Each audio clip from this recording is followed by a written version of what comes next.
மகாபாரத ஆய்வை நான் தொடங்குவதற்கு முன்பு மகாபாரதம் என்ற ஆதி பெட்டகத்திலிருந்து இவ்வளவு அரிய பொக்கிஷங்கள் வரும் என்று நான் நினைக்கவில்லை. 5000 ஆண்டுகளுக்கு முன்பிருந்த தமிழரின் வரலாறு, பண்பாடு, ஆன்மீகம் போன்றவற்றை மகாபாரதம் தக்க வைத்துக் கொண்டுள்ளது. யூத பிராமணர்கள் தமிழரின் ஆதி காவியத்தை திருடி தமதாக்கி கொண்டிருந்தாலும் திறமையுள்ளவர்கள் உண்மையை மீட்கும் வகையில் அவர்களின் கதையில் பல மைல்கற்களை நட்டு வைத்துள்ளனர். அந்த மைல்கற்களை தங்களின் இரகசிய குழுக்களுக்கு தமிழரின் உண்மை வரலாற்றையும் அதை தங்களின் முன்னோர்கள் எப்படி திரித்தார்கள் என்பதையும் ஆதாரத்தோடு போதிப்பதற்காகவே விட்டு சென்றுள்ளனர். அத்தகைய மைல்கற்கள் தான் நான் மேற்கொள்ளும் மீட்பு முயற்சிகளை சாத்தியமாக்கியுள்ளன. எனது முந்தைய வழியத்தில் அஸ்வத்தாமா என்ற மைல்கல் எனது மீட்பு முயற்சிக்கு பெரிதும் உதவியதை கண்டோம். மகாபாரதத்தில் துரோணாச்சாரி என்பது ஒரு மிக முக்கியமான பாத்திரம். அதை எனது முந்தைய வழியத்தில் விவாதித்துள்ளோம்.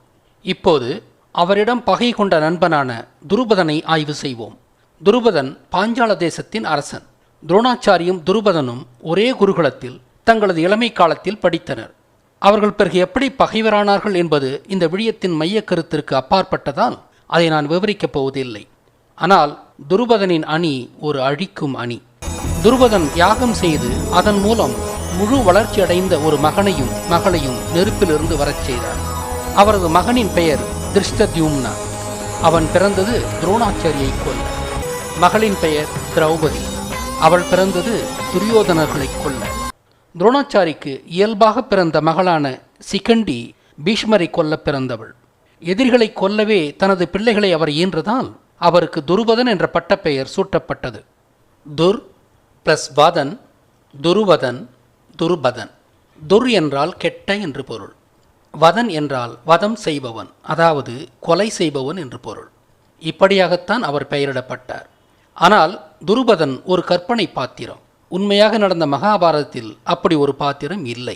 பழந்தமிழரின் வரலாற்றையும் பண்பாட்டையும் வெளிப்படுத்தும் ஆவணமாக தமிழ் மகாபாரதம் இருந்ததால் தமிழரின் வரலாற்றை அழிக்கவே சமஸ்கிருத மகாபாரதம் செய்யப்பட்டது.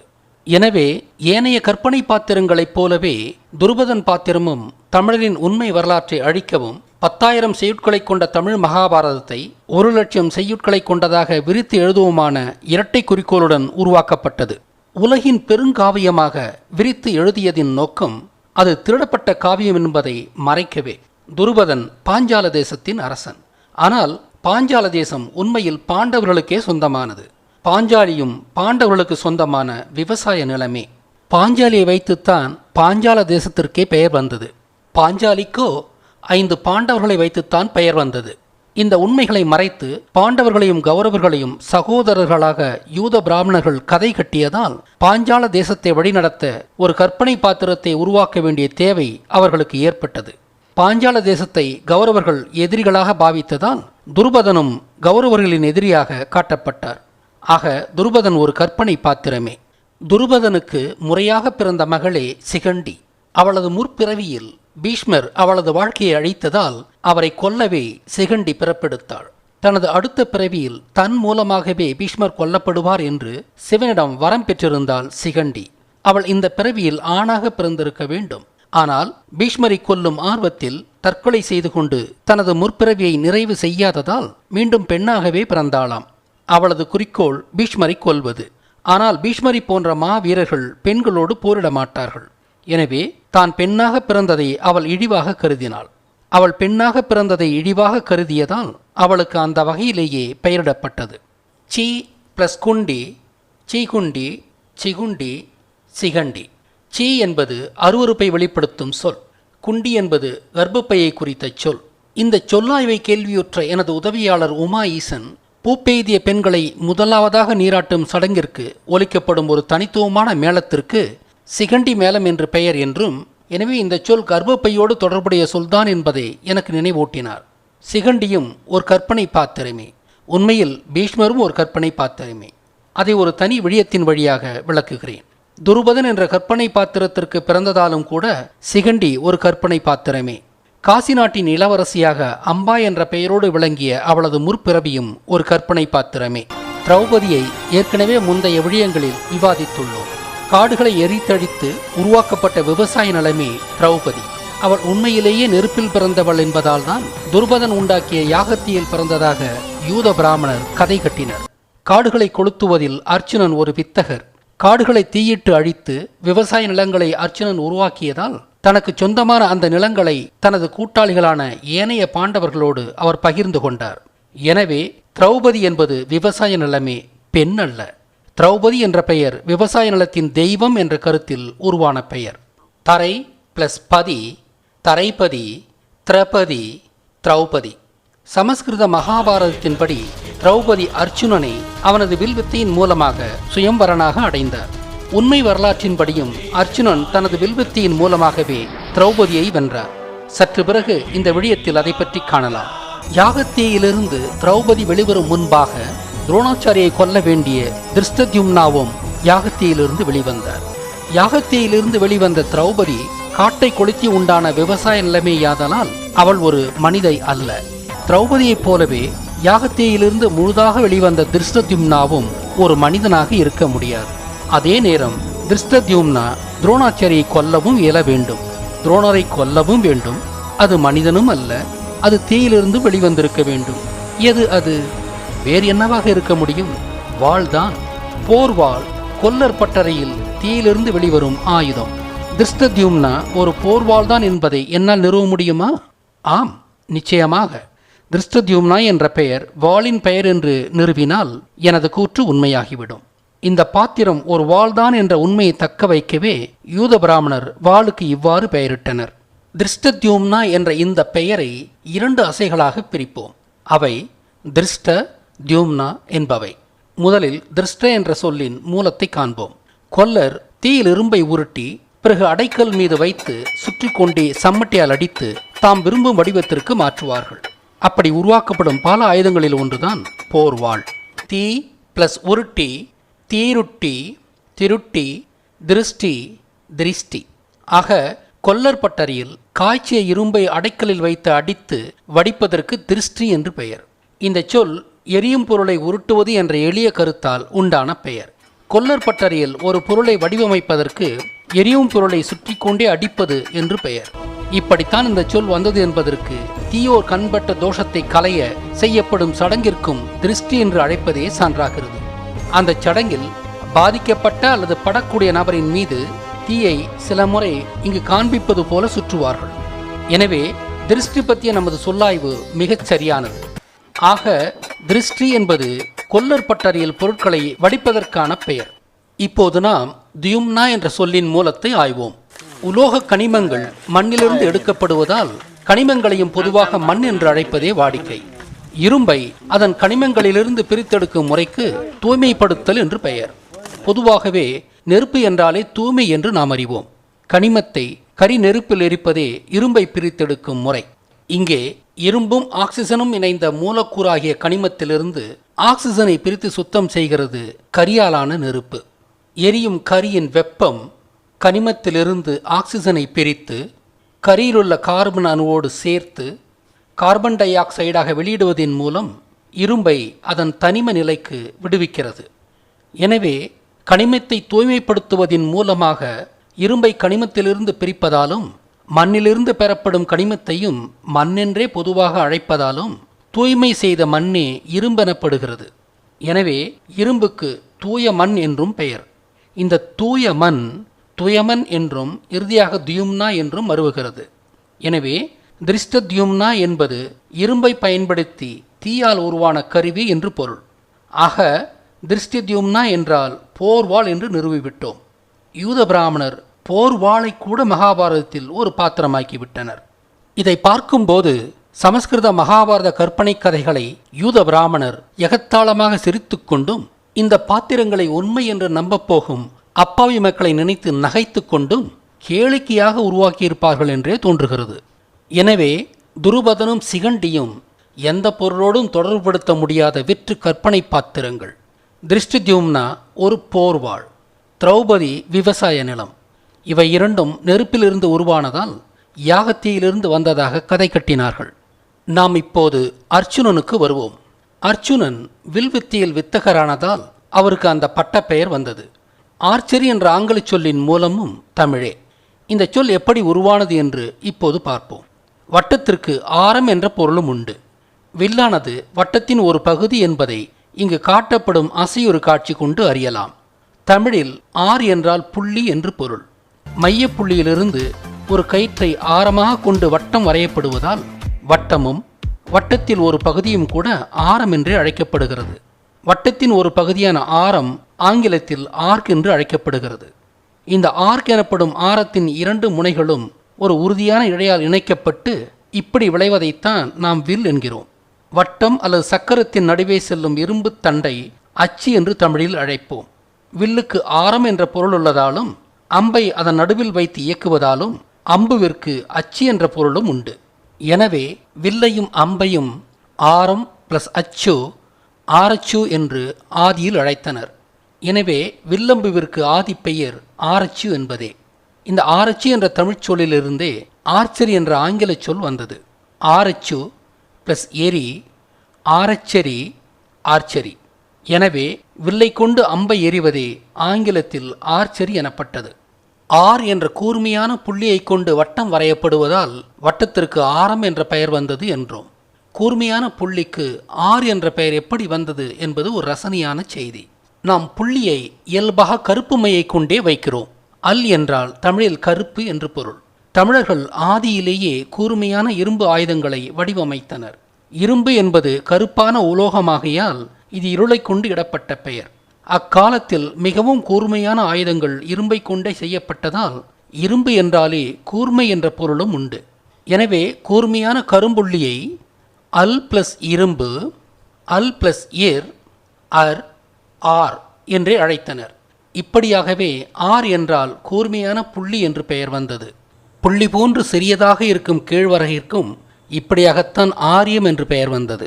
இந்த ஆய்வு சரி என்று நிறுவ அரும்பு என்ற சொல் உதவுகிறது. மொட்டுக்கள் கூர்மையாக இருக்கின்றன. மொட்டுக்கள் இரவிலேயே வளர்கின்றன.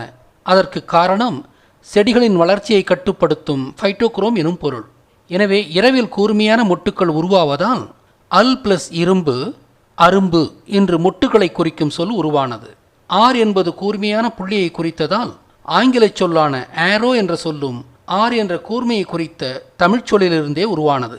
இப்போது சற்றே விலகிச் சென்று புள்ளி என்ற சொல் வந்த விதத்தை ஆய்வோம். பூமி உருண்டை தனது மையத்தை நோக்கி அனைத்து பொருட்களையும் இழுக்கிறது. உள் பிளஸ் இழு உள் பிளஸ் இழு உள்ளிழு புள்ளிழு புள்ளி. எனவே அனைத்தையும் இழுக்கும் மையப்பகுதியே புள்ளியாகும். அதனால்தான் அனைவரின் கவனத்தையும் ஈர்க்கும் ஞானிகளையும் செல்வந்தரையும் பெரிய புள்ளி என்று அழைக்கும் வழமை வந்தது.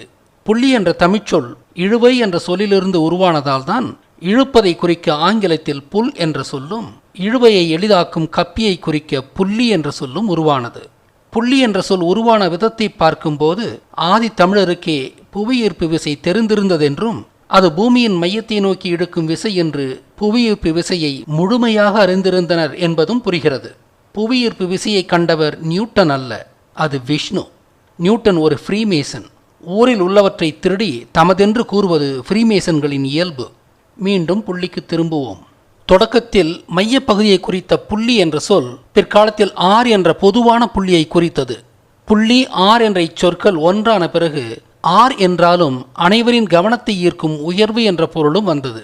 இந்தியாவில் வந்தேறிய யூதர்கள் வெள்ளையாகவும் வித்தியாசமாகவும் இருந்ததனால் அனைவரின் கவனத்தையும் இழுத்ததால் புள்ளியர் என்றும் ஆரியர் என்றும் கவனத்தை இழுப்பவர் என்ற பொருளில் அழைக்கப்பட்டனர். இப்படியாகத்தான் இந்திய பிராமணருக்கு ஆரியர் என்ற பட்டம் வந்தது. ஆரச்சு என்றால் வில் அம்பு என்று நிறுவியுள்ளேன். வில் அம்பு கொண்டு வித்தகனாக விளங்கியதால் ஆரச்சு பிளஸ் அனன் ஆரச்சுனன் அர்ச்சுனன் என்ற பட்டப்பெயர் உருவானது. அனன் என்றால் கொண்டவன் என்று பொருள். சான்றாக இந்திரனுக்கு வாரணன் என்ற பெயரும் உண்டு. வார் பிளஸ் அனன் வாரணன். வார் என்றால் இங்கு யானை என்று பொருள். அனன் என்றால் கொண்டவன் என்று பொருள். ஆக வாரணன் என்பது வெள்ளை யானையை கொண்டவன் என்று பொருள். அதே போல ஆரச்சி எனப்படும் வில் அம்பு கொண்டவன் என்ற பொருளிலேயே அர்ச்சுனன் என்ற பெயர் வந்தது. அர்ச்சுனனுக்கு இன்னும் ஒரு பெயரும் உண்டு. அது காண்டீபன் என்பது. அந்த பட்டப்பெயரின் பொருள் என்ன? காண்டீபம் என்பது அர்ஜுனனின் ஆர்ச்சுக்கான சிறப்பு பெயர். காண்டீபன் என்றால் காண்டீபத்தை கொண்டவன் என்று பொருள். காண்டீபம் என்பது வில்லம்பின் பொதுவான பெயர் அல்ல. அர்ஜுனனின் வில்லம்பிற்கு மட்டுமே காண்டீபம் என்று பெயர். அப்படியென்றால் அர்ஜுனனின் வில்லம்பிற்கு ஏதோ ஒரு தனித்தன்மை இருந்திருக்கிறது. அப்படியென்றால் மற்ற வில்லம்புகள் செய்யாததை அர்ஜுனனின் வில்லம்பு செய்திருக்கிறது. இயல்பாக வில்லம்பு விலங்குகளை வேட்டையாட பயன்பட்டது. போரில் எதிரிகளை கொல்லவும் அது பயன்பட்டது. இவையே வில்லம்பின் இயல்பான பயன்கள். ஆனால் அர்ஜுனன் தனது வில்லம்பை சாமர்த்தியமாக வேறொரு பணிக்கு பயன்படுத்தினார். அர்ஜுனன் ஆயிரக்கணக்கான ஏக்கர் காடுகளை கொளுத்தி அவற்றை விவசாய நிலங்களாக மாற்றினார் என்று நாம் அறிவோம். அத்தகைய பெரும் பரப்பை எப்படி எளிதாக கொளுத்துவது? அவர் காட்டில் உயரமான பொருத்தமான இடத்தை தேர்வு செய்தார். அங்கிருந்து தீப்பந்தங்களை அம்புகளாக்கி வெகு தூரத்திற்கு போகும்படி எய்தார். தனது பணி விரைந்து பயனளிக்க தீப்பந்தங்களை தன்னை சுற்றி அனைத்து கோணங்களிலும் தொடுத்து காட்டில் ஒரு வட்டமான தீயை உருவாக்கி அந்த பகுதியை முற்றிலும் எளிதாக எரித்தார். கானம் என்றால் காடு, தீபம் என்றால் தீ. கானம் பிளஸ் தீபம், கான தீபம், காண்டீபம். காண்டீபம் என்றால் காட்டின் தீ என்று பொருள். அர்ஜுனனின் வில்லம்பு காட்டை கொளுத்தியதால் அவரது வில்லம்புவிற்கு காண்டீபம் என்ற புனை பெயர் காட்டின் தீ என்ற பொருளில் இடப்பட்டது. அவர் திரௌபதியை கானகத்திலிருந்து காண்டீபம் என்ற வில்லம்பால் மீட்டதால் மகாபாரத கதையிலும் திரௌபதியின் சுயம்வரம் வில்லம்பு போட்டியின் அடிப்படையில் நிகழ்த்தப்பட்டது. துவாபர யுகத்தின் கர்த்தாக்களான பாண்டியர் டெல்டா விவசாயிகளாகவும் மீனவர்களாகவும் ஒரே சமயத்தில் விளங்கினார்கள். அதை குறிக்கும் விதமாகவே வில் போட்டியின் இலக்காக மீன் விளங்கியது.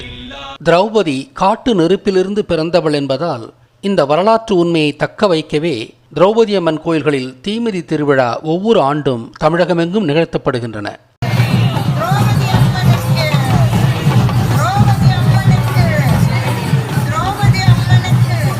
காட்டை எரித்த பிறகு மக்கள் தீயில் நடந்து சென்று விடுபட்ட புதர்களை கொளுத்தியும் எரிந்து மீதமுள்ள கரிக்கட்டைகளை அகற்றியும் இருக்க வேண்டும். அந்த உண்மையை தக்க வைக்கவே தீமிதி திருவிழா நடத்தப்படுகிறது. திரௌபதி அம்மன், மாரியம்மன் கோயில்களில் மட்டும் தீமிதி திருவிழா நடத்தப்படுவதற்கும் மற்ற கோயில்களில் தீமிதி திருவிழா நடத்தப்படாததற்கும் பின்னால் உள்ள ரகசியம் இதுவே. இன்னுமொரு இமாலய உண்மை என்னவென்றால், திரௌபதி அம்மன் கோயில்கள் தமிழ்நாட்டிலும் அதை அடுத்துள்ள பகுதிகளில் மட்டுமே உள்ளன. இதன் மூலமும் தமிழகத்தில் மட்டுமே மகாபாரதம் நடந்தது என்பதும் இந்தியாவில் வேறெங்கும் மகாபாரதம் நடைபெறவில்லை என்பதும் உறுதியாகிறது. வரலாற்றை தக்க வைத்துக் கொண்டுள்ள எண்ணற்ற சொற்களை இதுவரை பார்த்துள்ளோம். இப்போது காண்டீபம் என்ற தமிழ்ச் சொல்லின் மூலம் அர்ஜுனன் எப்படி 5000 வருடங்களுக்கு முன்பு காட்டை கொளுத்தினார் என்று அறிகிறோம். திரௌபதி அம்மன் கோயில்களில் நடத்தப்படும் தீமிதி திருவிழாவின் காரணத்தை இப்போதுதான் அறிகிறோம்.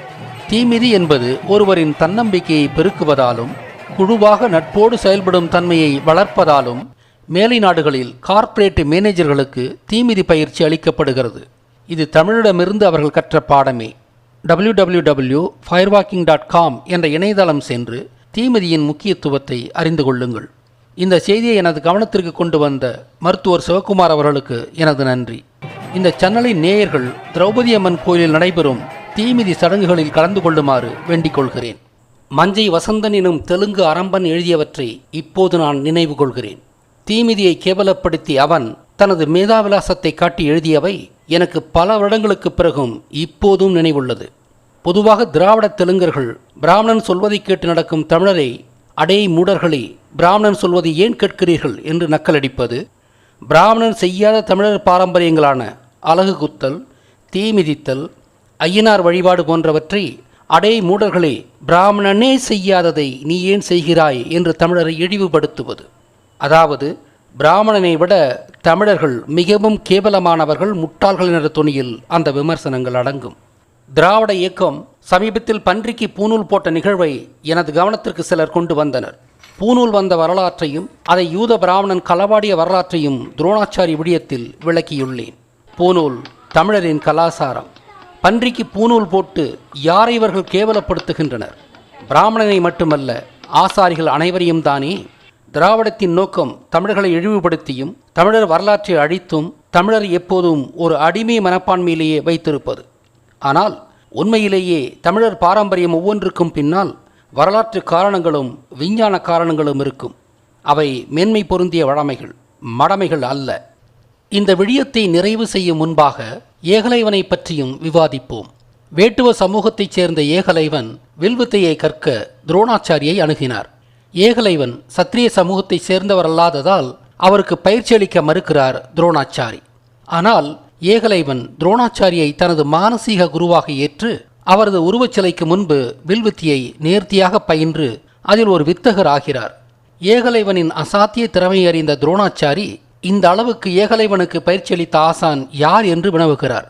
ஏகலைவன் துரோணாச்சாரியே தனது மானசீக குரு என்கிறார். துரோணாச்சாரி பிறகு ஏகலைவனின் வலதுகை கட்டை விரலை குருதட்சிணையாக கேட்கிறார். மறுவார்த்தை இல்லாமல் ஏகலைவன் தனது கட்டை விரலை வெட்டி கொடுக்கிறார். ஏகலைவன் என்ற பாத்திரமும் நால்வர்ண கோட்பாட்டை மக்களிடம் திணிக்க யூத பிராமணரால் கற்பனையாக உருவாக்கப்பட்ட பாத்திரம். மகாபாரத காலங்களில் அனைத்து மக்களும் பிறப்பால் சமம். பரம்பரை ஆட்சியும் அப்போது வழக்கத்திற்கு வரவில்லை. பரம்பரை ஆட்சி வந்த பிறகுதானே சத்திரியர் என்ற குலமும் நால்வர்ண கோட்பாடும் வந்திருக்க முடியும். உண்மையில் சித்தர்களே நாட்டின் மன்னர்களாக நிர்வாகம் செய்த காலம் அது. குருகுல கல்வி பெற்ற ஞானியான கிருஷ்ணனும் அப்படியேதான் மன்னரானார்.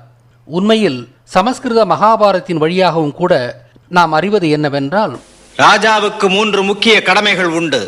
நாட்டுக்கும் நாட்டு மக்களுக்கும் நீதி வழங்குவது, நாட்டையும் மக்களையும் காப்பது, இந்த கடமைகளை தவறாமல் நிறைவேற்றக்கூடிய இளவரசனை நாட்டுக்கு தருவது ஆகியவைதான் அந்த 3 கடமைகள். இந்த குணங்களை எனக்கு பிறந்த எந்த மகனிடமும் நான் காணவில்லை. ஆகையால் பாரத்வாஜ பூமன்யுவை எனது புத்திரனாக்கி அவனை யுவராஜனாக நியமிக்கிறேன். அப்போது பரம்பரை ஆட்சி உருவாகி இருக்கவில்லை என்பதைத்தான் இது மறைமுகமாக நிறுவுகிறது. அது மட்டுமல்ல, யூத பிராமணர் இந்திய வரலாற்றை கொடுமையாக திரித்தனர். அவர்கள் சொல்லும் பரதன் விஷ்ணு என்ற கடவுளே. விஷ்ணுவே இந்திய உபகண்டத்தின் ஒரே பரதனாவார். இராமாயணத்தில் வரும் பரதனும் ஒரு கற்பனை பாத்திரமே. விஷ்ணுவே கேரளாவில் மகாபலியாக அழைக்கப்படுகிறார். அவரே கர்நாடகத்தில் பாகுபலியாகவும் அழைக்கப்படுகிறார். விஷ்ணுவே தென்னிந்தியாவின் பேரரசர், ஏன் அகில இந்திய உபகண்டத்தின் பேரரசராகவும் இருந்திருக்கலாம். அவர் ஆசியா கண்டம் முழுக்கவும் அறியப்பட்டிருந்தார். அவரது ஆட்சியின் தலைநகரம் திருச்சியாக இருந்திருக்க வேண்டும். அவர் ஒரு சித்த பேரரசர். அவர் தனது விண்ணளாவிய ஞானத்தால் அனைத்து மக்களாலும் பேரரசராக ஏற்றுக்கொள்ளப்பட்டார். அவரே புவியீர்ப்பு விசையையும் விண்கோள்களின் இயக்க விஞ்ஞானத்தையும் கண்டுபிடித்தார். சூரிய சந்திர கிரகணங்களை முன்கூட்டியே கணக்கிட்டு அறியக்கூடிய விஞ்ஞானத்தை உலகில் முதலாக கண்டறிந்தவர் விஷ்ணு. மாயன்களால் அவர் குக்கல்கண் என்ற பெயரால் அறியப்பட்டார். அவர் அறிந்த கோள்களின் இயக்க விஞ்ஞானத்தை உருவகப்படுத்தவே அவரது வலதுகை ஆட்காட்டி விரலில் சுழலும் சக்கரத்தோடு காட்சிப்படுத்தப்படுகிறார். அதனாலேயே அவருக்கு சக்கரபரதன் என்ற பட்டப்பெயர் உருவாகி அதுவே சக்கரபரதன், சக்கரவரதன், சக்கரவர்த்தி என்றாகியது. விஷ்ணு ஒரு பேரரசர் என்பதாலும் அவருக்கு சக்கரவர்த்தி என்ற பெயர் இருந்ததாலும் பிற்காலத்தில் வந்த பேரரசர்களும் விஷ்ணுவை பின்பற்றி சக்கரவர்த்தி என்றே அழைக்கப்பட்டனர். விஷ்ணுவின் காலம் 3000 வருடங்களுக்கு முன்பு. விஷ்ணுவின் காலத்திற்கு பிறகுதான் இந்தியாவில் பரம்பரை ஆட்சி உருவாகியது. எனவே 5000 ஆண்டுகளுக்கு முன்பான மகாபாரத காலங்களில் சத்திரியர் என்ற மன்னர் பரம்பரையே இல்லை. இது சமீப காலத்தில் சமூகத்தை தோலின் வண்ணத்தின் அடிப்படையில் பிரித்து தமது வர்ணாசிரம கொள்கையின் மூலம் ஏற்றத்தாழ்வுகளை கற்பித்த யூத பிராமணர் கண்டுபிடித்த ஒரு சொல்லாட்சி. எனவே ஏகலைவன் பாத்திரமும் மக்களிடம் வர்ணாசிரமத்தை திணிக்க திட்டமிட்டு உருவாக்கப்பட்ட ஒரு பாத்திரமே. ஏகலைவன் என்ற பட்டப்பெயர் வில்வித்தை என்ற ஒரு கலையை மட்டும் அறிந்தவன் என்ற முறையிலோ அல்லது அம்பை எய்யும் கலையை அறிந்தவன் என்ற முறையிலோ பெயரிடப்பட்டிருக்கலாம். ஏக + கலைவன், ஏகலைவன்.